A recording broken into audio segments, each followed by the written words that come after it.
Halo saudaraku, ada satu hal menarik dari pidato kenegaraan Presiden Prabowo pada Jumat pagi 14 Agustus 2026 yang menurut saya perlu kita lihat lebih jauh. Presiden Prabowo berpidato dalam rangka penyampaian laporan kinerja lembaga-lembaga negara dan pidato kenegaraan dalam rangka HUT ke-81 kemerdekaan Republik Indonesia. Presiden Prabowo tidak sekedar menyampaikan daftar capaian pemerintah. Beliau sedang menunjukkan cara kerja pemerintah yang berani mengambil keputusan dan bergerak cepat menyelesaikan persoalan. Bahkan untuk persoalan yang selama puluhan tahun tidak terselesaikan. Presiden Prabowo mengatakan keberanian mengambil keputusan, kerja keras, dan gotong royong telah membuat pemerintah mulai menyelesaikan berbagai persoalan lama. Bahkan dalam 21 bulan, pemerintah mengklaim telah menjalankan 121 kebijakan transformatif. Ini penting, sebab pesan politiknya bukan sekedar mengatakan kami telah bekerja. Pesannya lebih dalam, yaitu negara tidak boleh terus-menerus terjebak dalam kelambanan. Dan saya kira ini merupakan salah satu kekuatan pemerintahan Presiden Prabowo. Tetapi justru disinilah pertanyaan demokrasi harus dimulai. Kalau pemerintah mampu mengambil keputusan dengan cepat, siapa yang memastikan keputusan itu benar? Kalau birokrasi mampu dipangkas, siapa yang memastikan tidak ada kepentingan publik yang ikut terpangkas? Kalau BUMN direstrukturisasi dan aset negara dioptimalkan, siapa yang memastikan semuanya benar-benar kembali kepada kepentingan rakyat? Inilah yang sering hilang dalam perdebatan tentang pemerintahan yang efektif. Kita terlalu sering mempertentangkan pemerintah yang kuat dan pemerintah yang lemah. Padahal persoalannya bukan itu. Yang kita perlukan adalah pemerintah yang kuat dalam bekerja, tetapi juga kuat dalam mempertanggungjawabkan hasil pekerjaannya.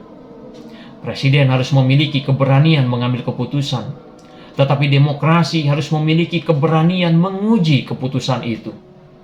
DPR harus mengawasi, lembaga pemeriksa harus independen, penegak hukum harus berani, media harus bebas, masyarakat sipil harus kritis, dan rakyat harus tetap memiliki ruang untuk mengatakan, Pak Presiden, keputusan ini mungkin perlu diperbaiki.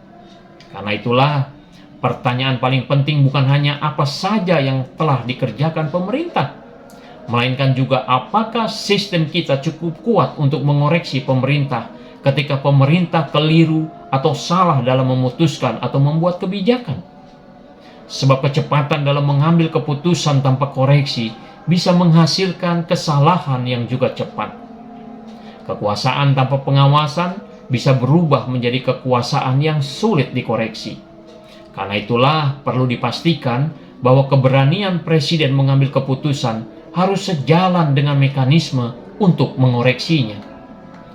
Demokrasi Indonesia harus cukup kuat untuk mengatakan tidak ketika sebuah keputusan memang salah. Sebab tujuan akhirnya bukan membuat Presiden semakin berkuasa. Tujuan akhirnya adalah membuat negara semakin mampu bekerja untuk rakyat. Karena itulah, jika Presiden Prabowo semakin kuat dan berani mengambil keputusan, siapa yang juga harus kuat mengawasinya? Negara kuat bukan berarti Presiden tidak boleh dikoreksi. Disinilah demokrasi diuji. BPK dapat memeriksa keuangan negara. DPR dapat menjalankan fungsi pengawasan. Lembaga penegak hukum dapat melakukan penindakan. Masyarakat sipil dan media dapat mengkritik.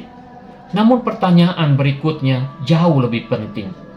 Apakah semua institusi itu cukup kuat, cukup independen, dan cukup berani untuk mengatakan tidak ketika pemerintah keliru? Karena itulah, keberhasilan pemerintahan Prabowo kelak tidak hanya ditentukan oleh berapa banyak kebijakan yang berhasil dijalankan.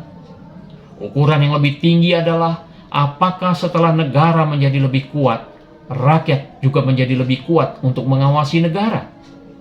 Kalau jawabannya iya, berarti kita sedang membangun negara yang kuat sekaligus demokratis. Tetapi jika negara semakin kuat, sementara ruang untuk mengoreksi kekuasaan semakin sempit, kita harus berhati-hati. Sebab sejarah mengajarkan satu hal, yaitu kekuasaan yang tidak memiliki rem, sebaik apapun niat orang yang mengemudikannya, pada akhirnya dapat terjerumus dan kehilangan arah. Maka kepada Presiden Prabowo, kita tidak hanya perlu berkata lanjutkan, tetapi kita juga perlu berkata biarkan rakyat mengawasi, biarkan lembaga negara mengoreksi, biarkan kritik tetap hidup. Sebab ketika presiden menjadi kuat, kekuatannya tidak boleh melemahkan demokrasi. Justru ketika seorang presiden semakin kuat, kita membutuhkan lembaga negara yang semakin berani mengawasi, parlemen yang semakin kritis, media yang bebas dari tekanan, dan rakyat yang semakin berani menyampaikan kebenaran.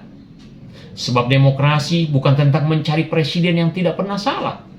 Demokrasi adalah tentang membangun sistem yang mampu mengingatkan kepada presiden ketika dia salah. Hanya dengan sistem yang kuatlah kita bisa memastikan negara tidak bergerak ke arah yang salah. Dan disitulah kualitas demokrasi Indonesia sesungguhnya sedang diuji. Presiden Prabowo kuat, itu bukan masalah. Yang menjadi masalah adalah jika tidak ada lagi yang berani mengawasinya. Saya Syarif Sibiela Rasa, sampai jumpa di ulasan berikutnya. Mari kita terus menguatkan akal sehat dan menjaga hati nurani.